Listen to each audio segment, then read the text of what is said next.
Hello, and welcome to another episode of Between Two Pints. Tonight, with me is Rowan Jang, and he is from MiTribe Media, and he's going to tell us all about it and some upcoming events. Rowan, what's up?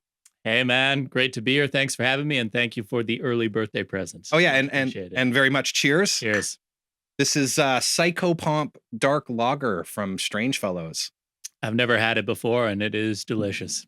I admit my interest in this podcast was like chiefly motivated by the beer. The stories of film and community and the arts, great, but podcast with beer, you can't beat that. Yeah, well, I mean, you're always welcome to come back. I'm on a diet, so I'm only really allowed to drink beer with friends and other people now. So Okay. you're enabling me. I don't know how you do it. A diet, come on, man, live a little. But now it's funny because you said my podcast is about community, but it's funny you say that because you're like a huge part of the Vancouver community. With MiTribe, like I've been to tons of your events, networking events. Yeah, can you tell the audience a little more about that? Yeah, well, MiTribe Media is a company I've had for 8 years, and it's gone through many iterations over those 8 years. But what we've settled on is being a space for emerging artists to connect with each other and share their work, share their stories, and have a lot of fun. So we have a studio on the corner of 3rd and Main Street. It's many things. It's a classroom space, recording studio, audition space, but it's also a great live event space. And we've had many live events there over the past year, and it's rentable for live events. So if you have live events, definitely look us up. But we have some exciting ones coming up. This upcoming Saturday is Nighthawks with Nicholas Yee, who was also on this podcast. And I'll be getting this episode out in the next like 2 days. So if you're seeing this live, then yeah. So yeah, it's definitely coming up. So check that out. But yeah, community is important, especially I think in an industry where there's a lot of ups and downs, an industry where you end up working on your own in kind of an isolated way sometimes. I think it's important to connect with people who share the same passions. So yeah, that's what we're about at MiTribe. that's amazing. I remember, I've actually one of the scripts for my short films that I'm right in the final stages of finishing. I did at one of your script readings you used to do at the Anza Club. Yeah, that's right. Yeah, and the Anza Club is kind of where it all started. Before we had the studio, I'm still on the board there, at the Anza Club, and so we still do some parties there. But yeah, our table read workshop used to be every month. We sort of taken a step back from every month, but it's going to come back in some form or other. That's great because I'm getting back into the writing. I've cut video games out of my life, so now Okay. I'm slowly going insane late at night, which writing has started happening. Yeah, your script we read was The Imaginaries, wasn't it? I think we've read a couple. I also read The Odyssey. The Odyssey, Yes. right? Yeah. And that was about basically someone who wakes up inside their D&D game, like in a real fantasy Right. world, and he's all like, "Hey guys," and they're like, "Who is thou?" Yeah. Oh yeah, that was a lot of fun. Yeah, the script reads were so much fun. What we do is we take an original unproduced script. So it's not like we're reading a famous film. It's a film by a local writer, has been made yet. And we cast it from our actors list. We get everyone together and we do a full read through of the script, not in sections. It's a full read through, beginning, middle, and end. And then we have feedback and discussion on the story, the script, the characters. And the goal is trying to get it closer to being produced and help it along the development process. And then we hang out afterwards. So it again became a networking event, which I'm obviously a bit obsessed with. And networking doesn't have to be a professional thing. The key with networking is to make it fun, to make it a conversation like this, like we're having over some beers. And then it doesn't feel like work at that point, which is always the goal. I know I found it really cool with just the script readings because like everybody was both learning and having fun. Like the writers were getting to see their projects come to life in a sense, and actors were getting out there, getting to like play stuff and have fun. And I mean, sometimes some of the scripts we're reading were like, this is going to be hard to film without money, and like that's so they could be a little bit more ambitious. Yeah. Yeah, absolutely. Yeah, we have read scripts from everything from web series that could be shot with a couple $100 to people saying, "Yeah, realistically, I'm going to need $200 million to make this movie happen." So whether or not that happens is another story. And we actually also had some scripts that had secured some development money as well. So yeah, it was pretty open, and we had feature films, we had TV, we had web series, even a stage play one time, I think. So it was, yeah, it was very loosely structured, and I think that's something we like to do at My Tribe as well, is be a service based company that is pretty adjustable based on our clients' needs, and that's with our space as well at the studio. We have so many different events there, so many different classes there, workshops, band rehearsals, dance schools.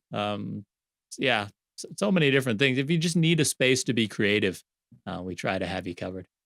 That sounds like a lot of fun. I guess, but I also wanted to mention because, like, there's this weekend, which I mean, probably a lot of people watching this episode will not be watching it in the first few days it's out. Yeah. But now I remember you mentioned that you're going to be hosting an anniversary and a birthday thing in November. Share Yes, that with people. that's right. Yeah. So, my tribe media will be turning 8 years old, and I myself have a birthday. You'll also be turning 8 years old. I I will, yeah, no, and an even bigger milestone. I will be turning 30, and Good Lord, you're young. and I wish I was as motivated as you when I was 30. oh, well, yeah. There's pros and cons to that, because if you do your math right, that means I started my tribe, or began the process of starting my tribe, when I was 21. And there were pros and cons to that. The cons being that I had no fucking clue what I was doing. I don't know if we're allowed to swear on this Oh, podcast, but please all right. go ahead. Yeah, I didn't know what I was doing. And initially, the idea was it would be a production company, where we would produce our own original television projects, and then become millionaires. And I realized some way down the line, after I think the like third or fourth short film, that I actually like making money instead of losing it. And so that's when we kind of Ah. like shifted the focus of the company, away from creative projects and towards helping people achieve their creative projects. Like, wow, it was always the goal that the company would be by and for local artists. So, yeah, I guess I can go into it a bit. So I'm from Vancouver originally. Um, Let's I, get the life story so we can start taking notes for the biopic. yes, yeah, yeah. Yeah, I'm from Vancouver originally, so I didn't move here for film, and my family was not in film at all. So my mother and father, though, they both work within the public library. So story and the arts and culture, and shelves, like walls covered in shelves full of books, was part of my life growing up. So probably got a love of story from there. And then I was a bit of a clown as a kid. I wasn't very good in school at very much, except for I could entertain people, make people laugh. And so I started out to be an actor. And so I got a talent agent, and auditioned and auditioned and auditioned and booked, and then auditioned again, and then auditioned again. Booked a little bit here and there. Um, and then kind of found myself weighed down by the business side of things, and the not to mention the constant auditioning and the constant rejections and all that. And so I decided, I just want to make my own projects. And so my friend at the time, he's been my best bud since grade one, actually. Henry Corbett, was taking film, a directing program at Capilano University, and he was producing a film for his end of term project there, and he asked me to come on board and produce the film because he just wanted to direct it. I had no idea how to produce. I was just an actor. Um, but I went on board and somehow I figured it out. There's definitely, as I watch that film back today, some very amateur mistakes that I wouldn't make today, but it was a product and it got into a couple of film festivals, and most of all was a lot of fun. And I found out, and I think What was it about?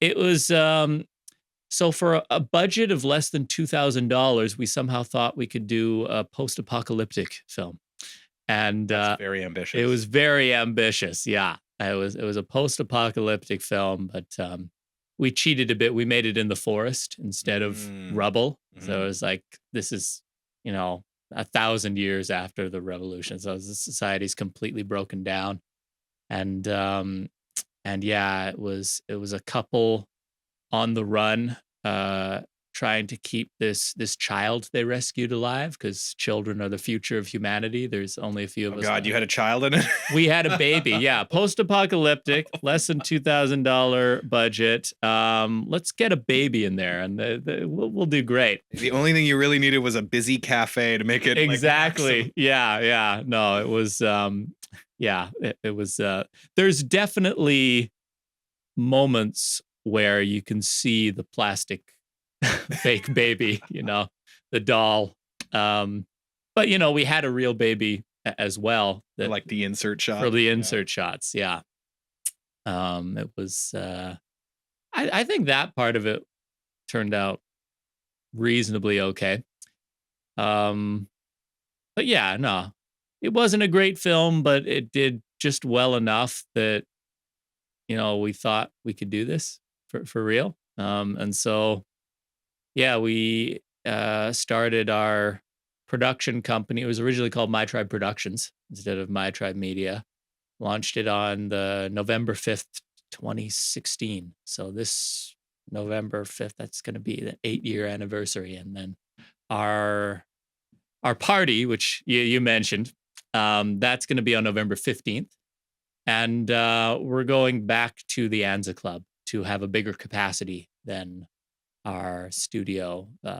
So Anza Club is going to be, yeah, it's going to be a lot of fun. We're going to have live music, and we're going to have a whole bunch of my friends making fun of me. There's going to be a roast portion for my 30th birthday, and it's going to be prizes, door prizes, because we have so many amazing partner organizations. One of them's the Vancouver Badass Film Festival. You had We the saw each other last night Yeah, there. yeah. We saw each other last night there, and you also had the festival runner on the show. Yeah, David and I play a lot of D&D together, so Oh, that's there you go. funny. Yeah, yeah.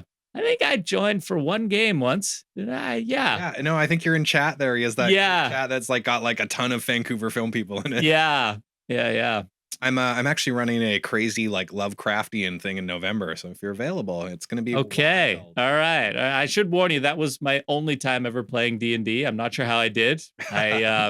It was just the revelation that you could have beers while playing it. I was like, okay, this may be something to consider. I do love films like Lord of the Rings and stuff, but I was never like deep into, the gaming world or the fantasy world, but it was really cool to have that one experience at it. Yeah.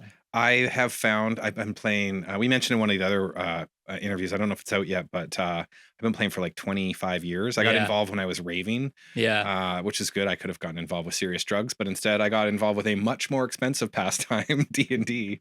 Yeah, But yeah. in You 25, what you yeah, chose correctly. You yes, chose I just think what I that's said. probably where our lives diverged, I Ah, think. but it was funny because I've seen working in film, but then working, I've been playing D&D with roughly some of the same people since then. Like one of the Yeah. people I take turns dungeon mastering with was the person that got me in and raving. Yeah. But I have seen such crazy amounts of character development and story discussion and plot beat discussion in D&D that film people and writers pale in comparison to it, Right. because if you are running a game and they don't like that you threw red herrings in there, or they're like, oh, there's too many red, this is Right. stupid, they will fucking tell you to your face, because they are having like they're Yeah, 3 beers in. yeah. Whereas, if you have this script that has too many red herrings, like, oh, they won't tell you. Right. Yeah. They'll be like, yeah, yeah, you won't get that at a script reading No. feedback session. They'll be like, well, I feel like this character maybe wouldn't do this. Yeah. Whereas they'll be like, this is shit. Yeah, or like I'll have characters roll up. Like some of the people we play with in my group are very quiet in real life, but Yeah. then they'll roll up to a new campaign with like a 10-page backstory of their character. Okay. And like lists of secrets that like will come out, but will be like dramatic moments when they come out with other characters. Yeah. Or two of my friends, their characters aren't always friends. Their Yeah. characters sometimes hate each other's guts, Gotcha. and they'll be like arguing in game, and then other people will be like looking around the table like, are we like, Is seeing this a friend? real? Yeah, like Yeah. it's like a friendship breaking up. Like, no, man, this is what we did it for. Yeah. Oh, that's a lot of fun. Yeah. Okay, so I may need to check out another one. Yeah. That's for sure. I can be convinced. I've run it a number of times now. There's a vampire campaign called Ravenloft, Curse of Strahd. And normally it takes like anywhere from 12 to 24 sessions. But I found a Reddit post on how to run it in like 5 or 6 sessions. Okay. And I have run it for a number of beginners. Okay. And it's funny because when I run it for actors, it's like herding cats. Right. But then I ran it for a bunch of friends from the camera team on The Flash. Yeah. And it was like dealing with a highly organized military unit who were just devastating. Right. Okay. Yeah. See, these actors, they gotta learn. They gotta learn discipline. Yeah. Yeah. No, my friend Micah, who was a DP on one of the alternating DPs, like I would do like, oh, you hear a sound down the hallway, and she's like, Yeah. that's a trap. Let's keep going. Whereas the Yeah. actors would be like running down the hallway naked, like, oh, I got to see this. What is it? Like, oh, I give it my sword, and it's like, Yeah. One of the things I did between my days is like pursuing acting, and then before MiTribe became more stable as a business is I never went to the camera department, but I did put in a lot of days in locations. So man, that must have been rough. You it treat locations like garbage sometimes. It's pretty brutal. well, you were on the Flash, and I did hear bad things about the Flash specifically. I thought that was the nice show. Actually. Oh, really? Yeah. No, mostly, to be honest, mostly my experience was good, but I only worked with one team. It was a Oh. great team. Okay. But I bring it up because I'm not sure where they would fall on that scale of act completely hurting cats to militaristic discipline. Probably somewhere in the middle. To be Probably honest. more like normal people thrust into Yeah. extraordinary Yeah. situations. Yeah, definitely a bit like that, So you have a few of them Yeah. losing their minds, and like a couple of us trying to steer them back on course. But yeah, no, I have mad respect for people who do film crew as a long-term career. I put my days in there, so I feel like I popped that cherry, and they got a little bit into that world, and I know what it takes. So, I don't think I could do locations. No? No, because I mean, I started as a trainee, Yeah. and the camera truck usually has a very nice espresso machine on it. And Yeah. without like a couple shots of espresso every 3 hours, I'm kind of a mess. Gotcha. Yeah, no, that I think that's normal that the camera truck and a few of the other trucks have that espresso machine.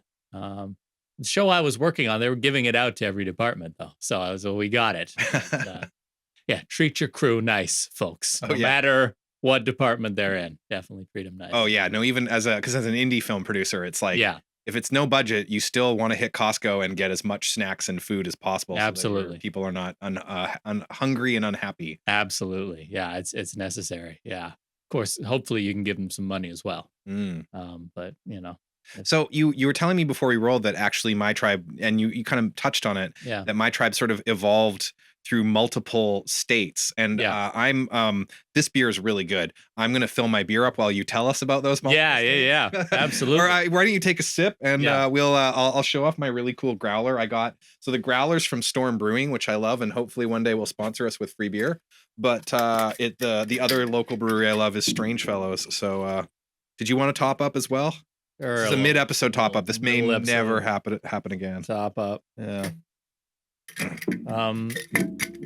Yes. So yeah, the evolution of MiTribe.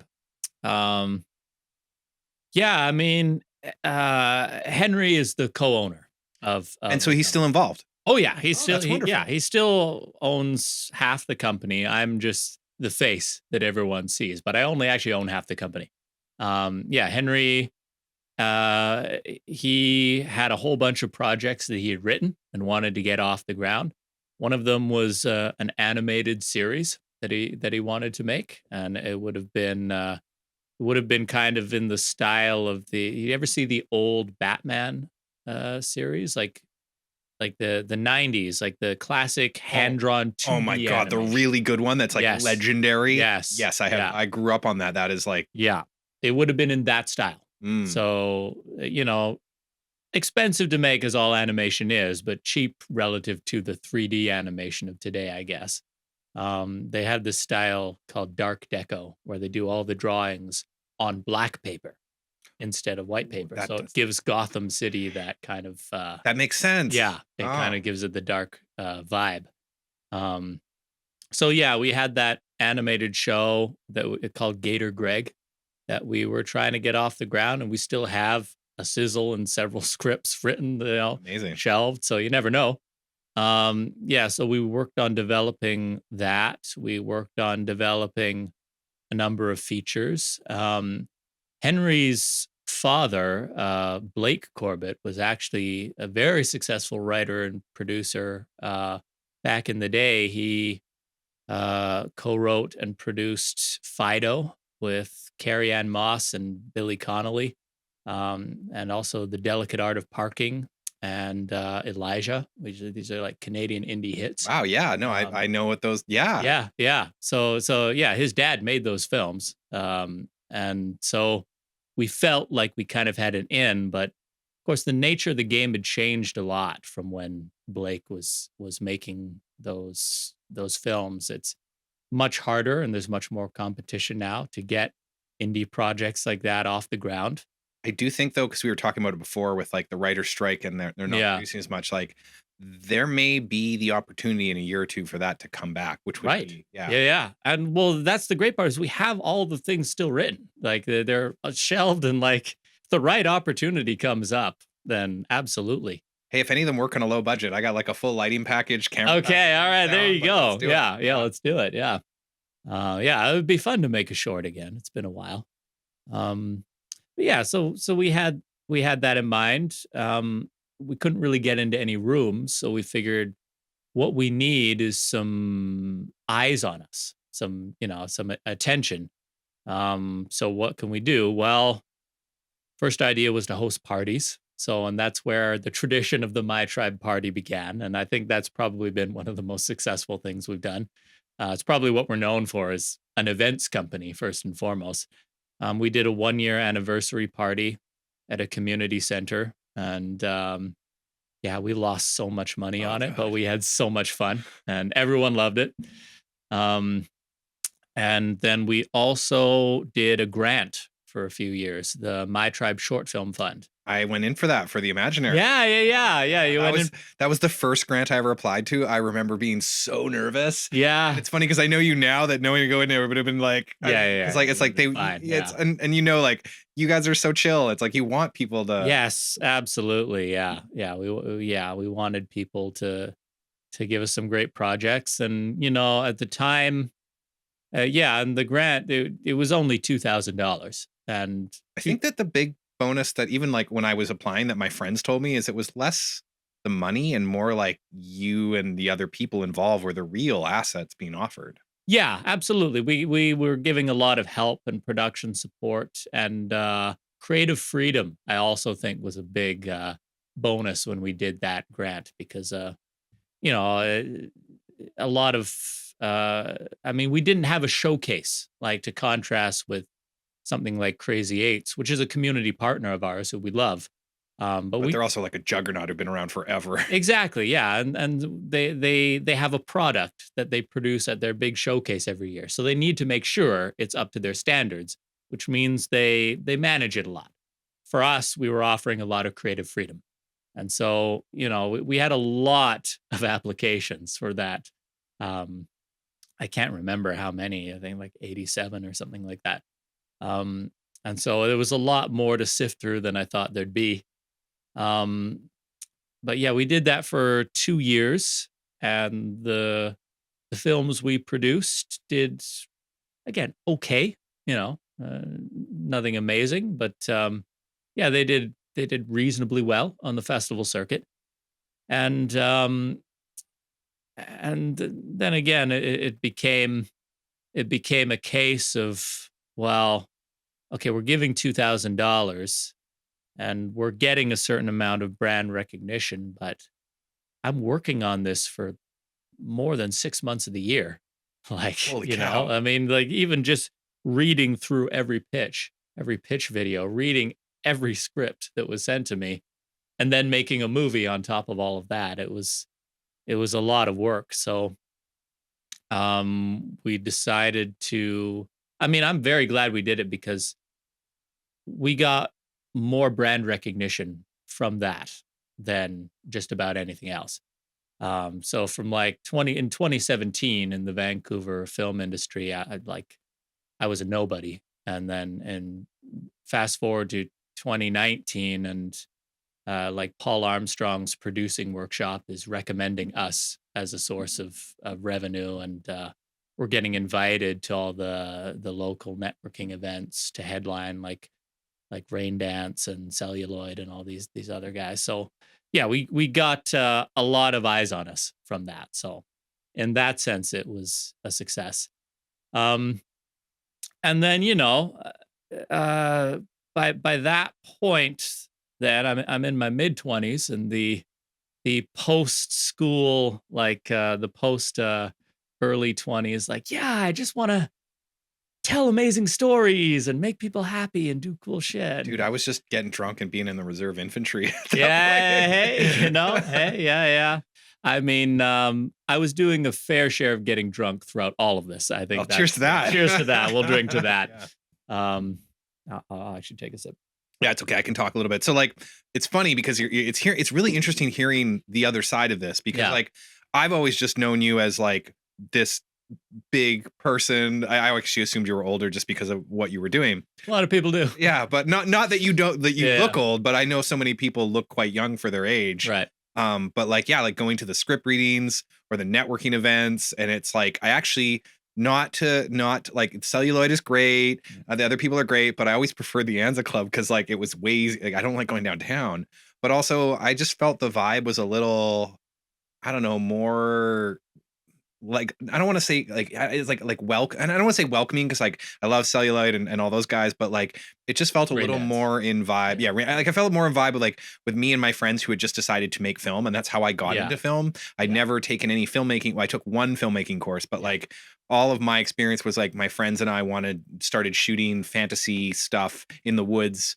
based on our D&D games with DSLR cameras when they yeah, came out. yeah, And so coming to a lot of your events, it definitely felt like a more down to earth, just like people who love it yeah. and stuff. Yeah, and that's good to hear because that's absolutely what we wanted to do, and that's even after 8 years, that's still what we're like. I think Joel McCarthy, who is a good friend of mine, and you probably know him pretty Dude's a well. legend. Yeah, he's a legend.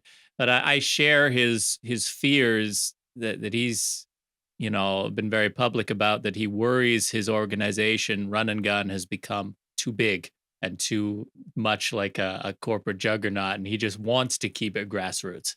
And I can yeah, tell you, you can drink some more beer while I yeah, talk about this because it was funny you were talking about the grants um because I was actually going to say like I love Run and Gun, but it is right. I know people, I love them, they're great, but like they'll have a like a $5,000 a day farmhouse booked out for Run and Gun's weekend, and I don't have that kind of resources, nor do I want to. Like if I were going to do that, I'd want a proper shoot. yeah, But we're going to swear again, the Shits and Giggles Fest, which yeah, Joel's solution to Run and Gun, like I almost think there needs to be more of that, like that, like you just yeah, put that 6 months after Shits and Giggles or yeah, whatever, and that could be the MiTribe one, because like those festivals where there's like a budget limitation, I find that so much more refreshing than like Run and Gun's cool, but 48 hours is a bit nuts and tough. But a budget limitation means that really levels the playing field for people who are like just want to have fun. I have a short I made with some friends for shits and giggles that got in, and like I honestly didn't expect it to get in because at the last minute on our shoot day we ended up having to use a white apartment, the dreaded white Yeah. apartment.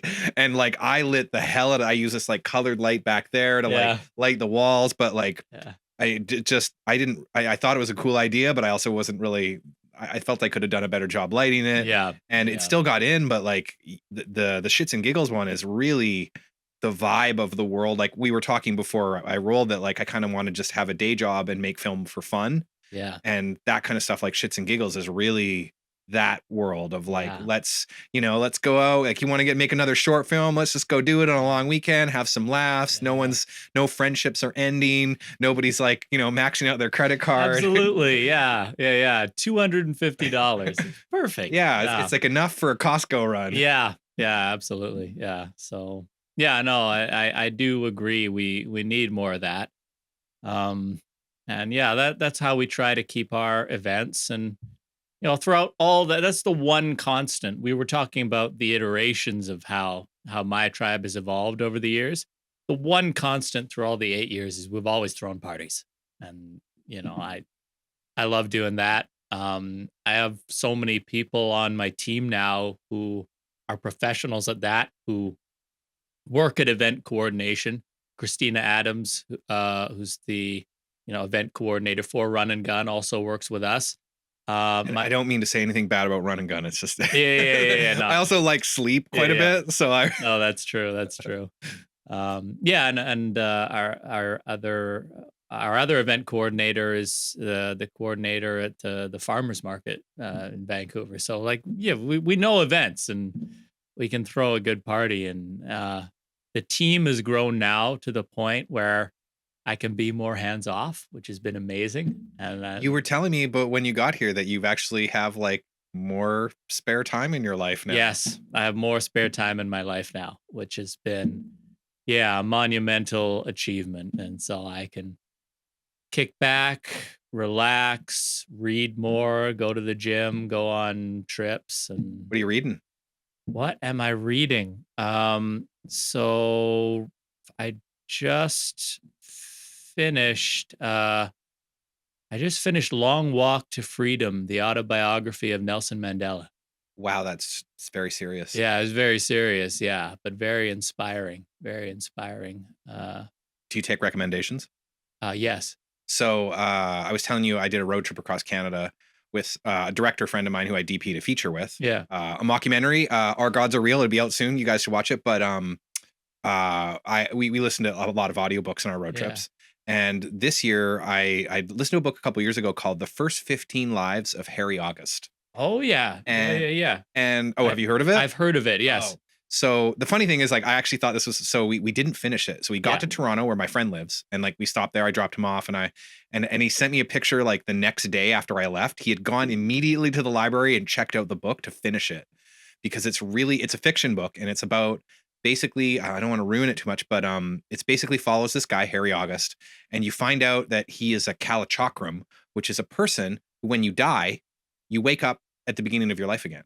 Yeah, And there's okay. maybe like a very like maybe like I don't know 0.001% of the population is like this, Yeah. but it's like over the world over and over again, and like they're changing it, but Oh, that's and cool. it's really interesting because it's like makes you wonder about like, is that really, because Yeah, there's like some religions believe in like the cycle of karma and fate, and like that yeah, you have to do and this is very almost more literal, but like yeah, and of course the big plot twist in the first chapter is like you find out, he finds out from a child who is the same but like older, further mm, down the line.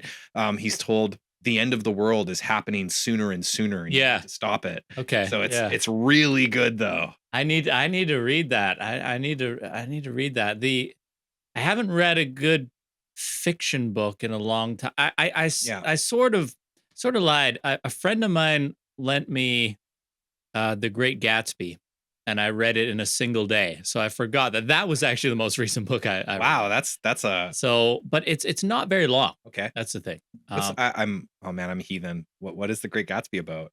well, it's considered the quintessential like American fiction novel, and it's about well, you'll appreciate this. It's about a guy who throws parties and is very popular in his community.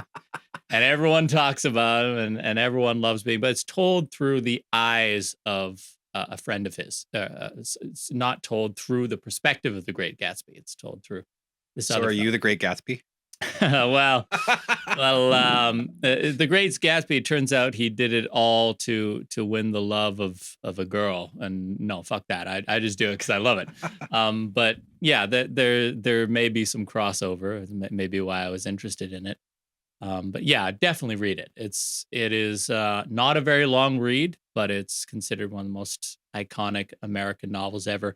It ends up being about class in a big way in American society in the 1920s, because there's these is it's like it's almost like a love triangle or love square, but they're the class of the individuals competing is a huge part of the novel. But yeah, I brought that up because I think it's been so long, aside from The Great Gatsby, it's been so long since I've read like a really good fiction. And it sounds like the book you were recommending is that. I can also, as you said, you were going to the gym. That's actually where I Yeah. really got into audiobooks in the Right. gym. Yeah. And it's funny because like one time I was listening to this like science fiction series that was like kind of trashy, pulp. And it's so funny because it's like 8 books into the series, and then one of the main characters fucking dies out of nowhere. Right. And I'm at the gym and I'm like, oh, I'm like, I gotta leave. I'm tearing up. Holy, like, oh my god, because like Yeah. you're like, this guy's been in there 8 books, and they just kill him all. Yeah. And that's like, I think, and that's in the like the author had decided to raise the stakes, so like Yeah. more characters started Yeah. dying, but up until that, no major characters had died. But I feel like the gym is one place you can kind of get away with that. You're like, oh, people are like, oh, whatever. It's just part of the course. There's a lot of people working through Yeah, heartbreak yeah. in the gym. So, but the funny thing is, my co-pilot on the road trips, Brian, Yeah. he's like ridiculously critical of books, like because we listened to one before that and it was called like The Hollow Ones, and he's like, for a horror book they didn't kill anybody, and it's like, it's a book, it's cheap to kill people in a book. But he said that the person reading the first 15 lies does a great job of accents, Right. because like he meets other people that are like him, and they're all like trying to sort of stop the speeding up of the end of the world. And so he's the guy's going from like northern England, southern England, American, and it's so even if you want to try the audiobook, like I can recommend the audiobook, but it's such a, like, I find myself really just thinking about like the nature of like, like what if that is happening? Like what if you are reliving the same life and I'm like making the same really stupid life mistakes over and over? What is deja vu? What are all these times that you think, hey, I feel like I've been in this situation, or where you seem to draw on some wisdom, some instinct that you didn't even know you have. That's we're getting into the good stuff now. But that's like, we're like really, clearly 2 beers in.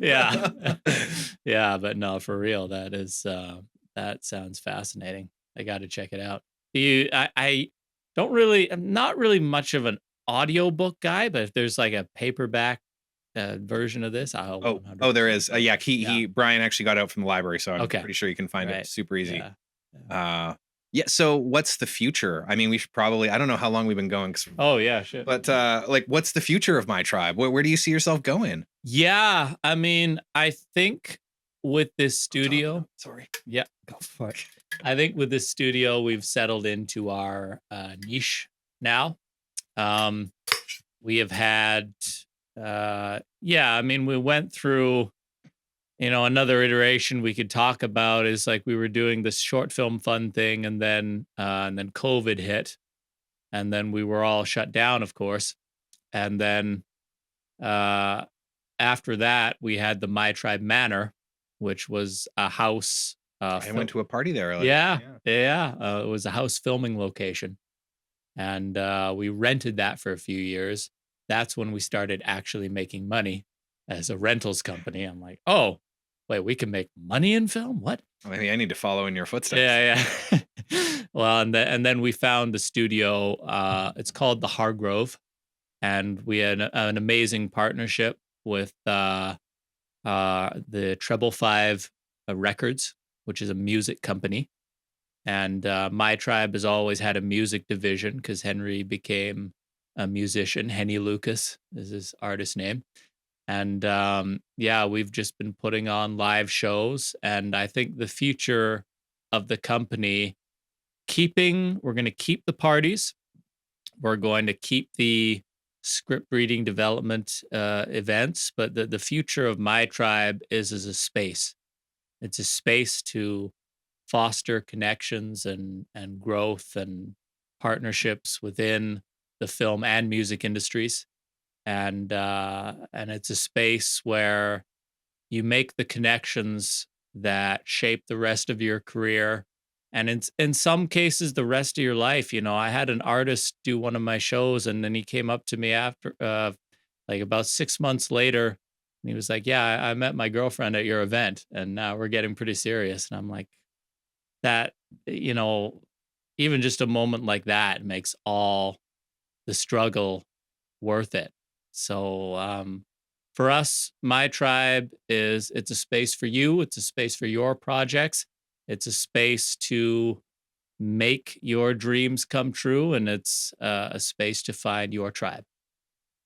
That's quite the log line. Yeah, you got to make a log line, keep it short. And Did you just make that up, or is that a it was in an ad that I made an actress friend of mine read it in this cheesy voice. A space to find your tribe. But no, cut that out. Yes, I just made that up on the Okay, spot. perfect. Yeah. I'll send you a copy of that. Yeah, So we'll do two versions. We'll yeah. see one of each. Yeah.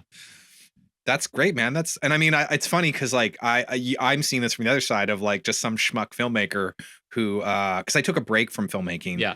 when I joined the trainee program in the camera union, and that's actually so I was making my original series Between Two Pints, which was terrible. Please don't watch it. Yeah. But and then I joined the trainee program and like discovered 70-hour weeks Yeah. and sort of stopped all of that. I even stopped making film for a while. And then when I came back, that's actually when you started up, and Yeah. that was when I was like trying to like I want to make film again, but like the old team from Standard Action, we it was like the fellowship that had been broken. Everybody had gone their Yeah. separate ways, Yeah. and I know I've met a lot of great people through a lot of the My Tribe events, and I find that a lot of my friends who are a lot more in touch with like making film for fun, because it's tough. Like I know in Vancouver, I'll post, and I'm going to be doing this again soon. It's like I'll be posting for people to work on a project, and it's like, guys, I'm not making any money out of this. Yeah. I'm going to put food down because I love all of you and like this, but like and gas money, but like this isn't a thing. Yeah. I need someone like this, and you'll get a bunch of people who are like salty because it's like, oh well, you should be offering $300 a day, and it's like, bro, I ain't making any money. Like this Yeah. is community theater, Yeah.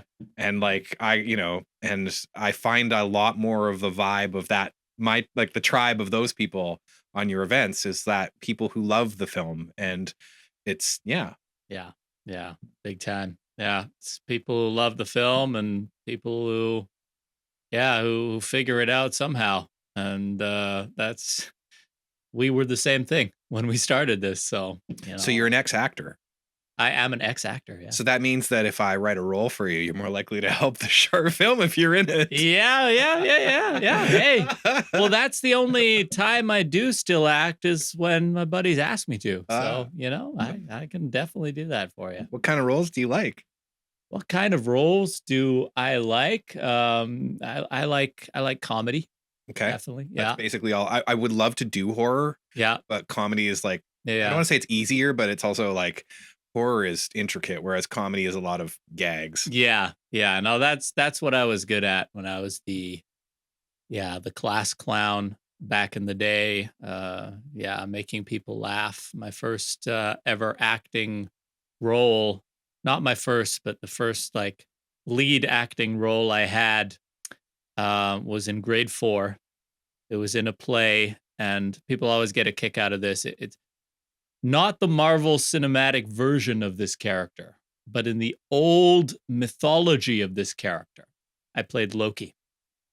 And Oh, that's awesome. yeah, yeah, I'm a big fan of Norse mythology. yeah, That's great. I played Loki, and it was a funny play in rhyme because it was, we were in elementary school. We were teaching kids rhyme and making fun of it. I still have the DVD, like little burned copy of like 11-year-old me doing that play and just making jokes, getting laughs. I was dripping with charisma. All the other kids were like, "Oh, we're just like acting. I don't know." I was like, let's You're like, have some this is fun where I here. belong. Yeah, yeah. So acting has become a part of the mosaic that is my life, and it's a part that I can return to whenever I want. It's no longer the whole picture, but it's still there, and it'll always be there. And that's, I think, a journey a lot of people who start out in acting, maybe yourself as well, have found. I did want to be an actor a long time ago. In fact, Yeah. I went like as I far watched the as first episode, so I know. Yeah, oh god, yeah. Oh god, you yeah, have yeah, no, the triple threat thing. I was yeah, all about that where it was yeah, like choirs and dance and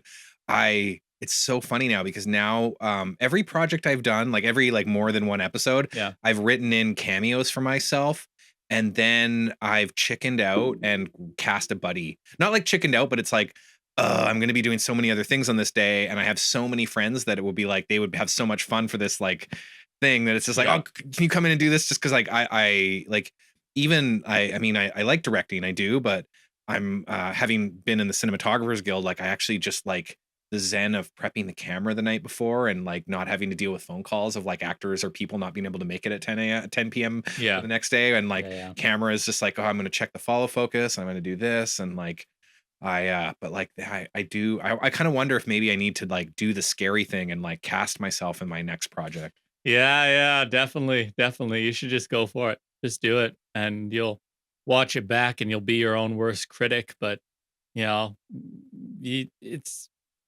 not. It's pretty simple unless you have a very emotional, deep scene. Yeah. It's pretty simple. Well, I Otherwise, put myself as the cop in Imaginaries, but also I was like, I've lost a lot of weight recently, so I think I yeah, like even yeah. editing these, I don't hate looking at myself as much. Just do it again. Shoot another scene that takes place the same day, and make it an inside joke. Yes. Like, what did you do? I think they did that once. I think in Parks and Recreations, between two seasons, Chris Pratt became Star Lord. So So he like got he jacked. got jacked and he lost a bunch of weight, and they made an inside joke in the show. And Oh, really? yeah, they were like, "What did you do?" And he was like, "Oh, I just stopped drinking beer." And they're like, "How much beer were you drinking?" That's actually true though. Yeah, Like I kind of stopped drinking apart from this yeah. project. I don't drink anymore and the weight just goes away. Weren't you like bringing like some moonshine or something to a party of mine a few years ago? Yes. I remember. I remember that. I Yeah. I also brew, like, and Yeah. I love, like, I love brewing Yeah. because it feels like alchemy, Yeah. but, and I'm gonna get back into it because I find that if you're making indie film, Yeah. it's like, "Okay, Rowan, you do you wanna come help me shoot? Yeah. Okay, but you have 2 choices. I can give you $100 Yeah. or I can give you $25 and 5 liters of homemade coffee stout." It's good. You know what it's gonna be. Yeah. And It's you gonna don't and of course, like, there's all the labor and love put in the secret right. recipe, but, you don't know that that's only, like, $10 of beer if you give me my bottles back Yeah, yeah, after. yeah, And yeah. and that's and then also when you make like, for me, brewing very much is like, "Oh, I made this great batch of beer or this great batch of pineapple cider. I love it. It's so good." But I have 23 liters, and even when I was drinking a lot, that's like I actually have already like by the time I'm done brewing that recipe, I have a new recipe I want to try. Yeah. And so it's like I used to joke with some of the camera assistants is that actually they were doing me a favor. They were a bottle emptying service. There you go. There you go. Yeah. So Yeah. Perfect. well, I think Yeah. we're almost out of beer. So I think the most important part though is like let's just go over like some of the stuff that maybe the viewers who've stuck with us all the way to the end, or if I'm cutting out clips for social media, you have a couple events coming up. Yes. So let's like quickly talk about those. Yeah. Now your first one that's probably going to be tight, so I doubt people will see it in time, but it will be. This episode will be out. Yeah. There's one for the Halloween. That's Nicholas Yee. Yeah. Nicholas E. Nighthawks, his awesome band, is doing a show at MiTribe Studio. Our event place is called the Hargrove. It's on October 26th, I believe, at 6 p.m. or shortly after.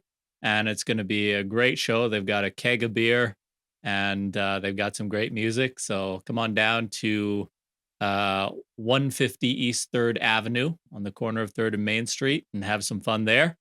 And then also on November 2nd, Topher is having a sort of post Halloween film screening and like cozy non-alcoholic drinks party. And that's going to be on Sunday. And then on November 15th, Friday, is the MiTribe end of year party. It's going to be at the Anza Club, and it is going to be a celebration of 8 years of the company and 30 years of my life. But don't tell anyone that. However, I got to jump in because I'm sorry, you're incorrect because it's heartbreaking. Topher's event is on the 3rd, the 3rd of Sunday, November, not the because I'm 2nd. freaking There you working go. that day. And it's Oh, heartbreaking. yeah. 3rd of Because November. I love the idea of a cozy networking event. Yeah.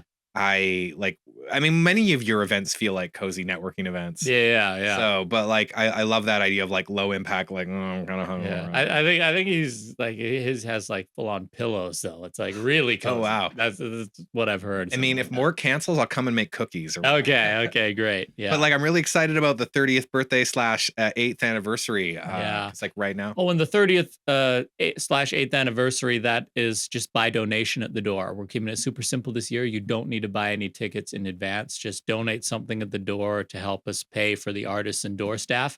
That's all you need to do. Otherwise, just show up.